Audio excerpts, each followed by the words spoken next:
Halo teman-teman, video ini diperuntukkan untuk memenuhi salah satu tugas mata kuliah ekonomi moneter. Oke, sebelumnya kenalan dulu yuk. Nama saya Syafiqah Humaida, anak kelas 3B dengan NPM 172165049, mahasiswi dari Universitas Siliwangi, Tasikmalaya. Di video kali ini kita masih akan tetap membahas tentang seputar ekonomi moneter, yakni bank sentral, bank umum, dan kaitannya, serta tugas dan fungsi pokok dari bank sentral itu sendiri. Tapi dengan topik utama tentunya. Topik utama yang kita bahas pada video kali ini adalah tentang BLBI. Teman-teman pada tahu nggak sih apa itu BLBI? BLBI. Oke. Tentunya BLBI adalah kepanjangan dari Bantuan Likuiditas Bank Indonesia. Teman-teman pernah dengar ini nggak? Saya akan menyampaikan beberapa hasil analisis tentang BLBI ini. Nah, sebelumnya teman-teman simak dulu yuk BLBI menurut penjelasan saya.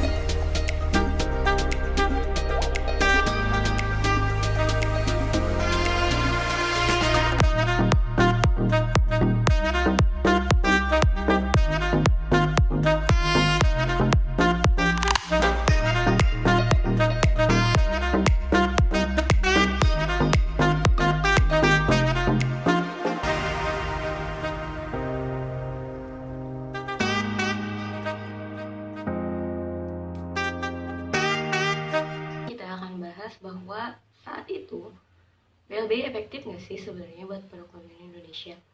Nah, jadi kan itu waktu itu balik lagi ya, flashback ke cerita waktu kenapa BLBI itu dikeluarkan. Pada tahun 98 itu kan kita tahu ya semua bahwa terjadi krisis moneter yang besar-besaran, tentunya mengakibatkan di segala dampak, apalagi terutama perekonomian. Terus kayak gini, orang-orang yang nyimpen uang di bank, mereka itu tertarik buat menarik kembali semua uangnya. Nah, pada saat itu terjadilah rush money ya, yang dikatakan rush money. Orang berlomba-lomba menarik semua uang yang ia simpan di bank. Seharusnya BLBI itu sebagai upaya penyuntikan dana dari Bank Indonesia terhadap bank-bank umum. Nah, di sini adalah poinnya, kenapa disuntikan kepada bank-bank umum? Karena sebagai upaya penjaga kestabilan perbankan. Karena secara tidak langsung, kestabilan perbankan akan menjadi penopang kestabilan ekonomi pada keseluruhan ya, pada ekonomi secara makro lah disebutnya. Nah, kalau misalnya bank-bank dan perbankan lainnya udah stabil, tentunya perekonomian secara umum juga bakal stabil. Nah, namun pada kenyataannya BLBI itu tidak berjalan secara efektif menurut saya, dikarenakan pada saat itu banyak terjadi penyelewengan dana ya, terutama pada beberapa bank yang memang disuntikan oleh BLBI. Setelah ratusan dana dikucurkan oleh pemerintah kepada bank-bank umum, nah ternyata tidak ada perbaikan sama sekali terhadap bank-bank tersebut. Bank-bank tersebut malah kian sekarat dan perekonomian makin carut marut pada saat itu. Bank-bank tersebut yang dikucurkan dananya oleh BLBI akhirnya satu persatu menutup bank-banknya.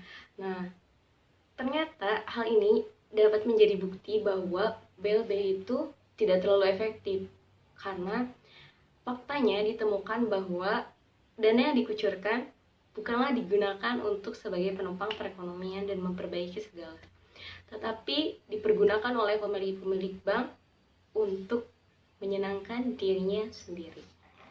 Faktanya, sebelum mengucurkan dana BLBI tersebut, sebenarnya pemerintah mempunyai dua pilihan. Yang pertama, membiarkan bank-bank tersebut tutup atau membiarkan bank tersebut untuk survive dengan sendirinya, tetapi kemungkinan besar mereka akan kehilangan deposan karena ketakutan dan ketidakpercayaan terhadap banknya. Yang kedua adalah upaya penyelamatan, yaitu dengan BLBI tersebut. Nah, sebenarnya pemerintah menurut saya bisa saja memilih opsi nomor satu jika kemungkinan mereka akan tahu yang akan dihadapi. Tetapi kan upaya yang dilakukan pemerintah tersebut berdasarkan hasil diskusi dengan IMF. Tentunya itu merupakan hasil yang terbaik yang harusnya. Hanya saja pemanfaatan dari bank-bank tersebut kurang merespon, sehingga kita sebagai warga Indonesia masih harus survive untuk memperbaiki perekonomian sampai sekarang. Dan kabarnya menurut berita terbaru bahwa kasus BLBI tersebut itu masih belum selesai. Nah, pengetatan likuiditas yang dilakukan pemerintah untuk mengatasi depresiasi krisis nilai tukar pada saat itu menyebabkan dampak perekonomian yang cukup signifikan. Ya, pada saat itu ada 16 bank menutup banknya karena kekurangan masalah likuiditas tersebut. Nah, kemudian masyarakat jadi takut dong. Nah, masyarakat mulai berlomba-lomba dan antri buat ngambil uang mereka yang ada di bank. Ditambah lagi, penjaminan terhadap simpanan masyarakat yang dirasa kurang membuat masyarakat mengambil dananya dari bank yang dirasa tidak sehat dan dipindahkan kepada bank-bank yang dianggap masyarakat lebih sehat. Sebenarnya di negara lain ada nggak sih bantuan kayak BLBI kayak gini? Menurut saya sih ada dan diterapkan juga di negara lain. Salah satunya di Amerika tentunya. Kita sedikit bercerita terlebih dahulu yuk. Kalau di Amerika itu sebelumnya ada yang dinamakan Lehman Brothers. Itu adalah perusahaan investasi terbesar yang berada di Amerika. Raksasa hampir berdiri puluhan tahun. Dan bangkrutnya hanya gara-gara pemerintah memainkan suku bunga. Kenapa ya dengan suku bunga? Pertama, pemerintahnya menurunkan suku bunga hingga mencapai 1%. Kemudian saat itu di Amerika sedang marak-maraknya investasi terhadap properti ya. Karena investasi properti di Amerika yang makin marak dan pemerintahnya yang menurunkan suku bunganya hingga 1%. Nah, Lehman Brothers ini tergiur oleh keuntungan yang menjanjikan tentunya. Sehingga Lehman ini ambil keputusan untuk memberikan kredit terhadap warga-warga Amerika yang pekerjaannya bahkan tidak tetap atau kepada masyarakat yang kelas menengah ke bawah. Sampai akhirnya pemerintah kembali menaikkan suku bunganya dan masyarakat yang mengambil investasi perumahan tersebut tidak sanggup membayar. Akibatnya Lehman rugi ya. Lehman mengalami kebangkrutan karena banyaknya masyarakat yang tidak sanggup membayar. Nah, kasus kebangkrutan Lehman ini bukan hanya berdampak bagi Amerika, tetapi bagi Indonesia karena banyak perusahaan besar, perusahaan asing yang menarik investasinya dari Indonesia karena carut marutnya investasi di negara mereka. Karena menggantungnya kasus BLBI sampai sekarang yang tidak kunjung selesai, pemerintah bahkan mengeluarkan janji bahwa BLBI tidak akan pernah terjadi kembali di Indonesia. Tetapi bagaimana dengan bantuan Bank Indonesia yang diberikan terhadap masalah likuiditas ya? Pemerintah akan lebih hati-hati tentunya karena kasus BLBI ini terbukti sangat merugikan negara hampir ratusan triliun.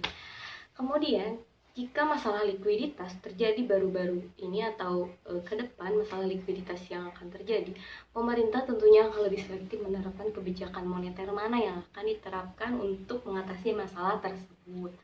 Kemudian, bank-bank pun harusnya lebih hati-hati karena sekarang pemerintah sudah mempunyai lembaga lainnya di bawah BI untuk mengawasi bank-bank tersebut. Sehingga memungkinkan atau meminimalisir sebagian dampak kecil dari keteledoran bank. Salah satu contohnya adalah pelonggaran likuiditas.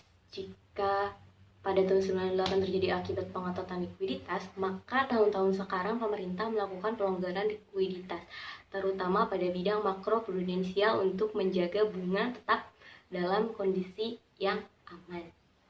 Berandai-andai sebentar yuk, jika saya yang jadi pemegang otoritas dan kemudian masalah terjadi seperti BLBI di belakang sana, di tahun-tahun sana, tentunya saya akan lebih mempertimbangkan, karena pada saat itu keteledoran pemerintah, kesalahan yang dilakukan pemerintah adalah menyerap secara langsung apa yang IMF utarakan, karena pemerintah menganggap itu jalan satu-satunya.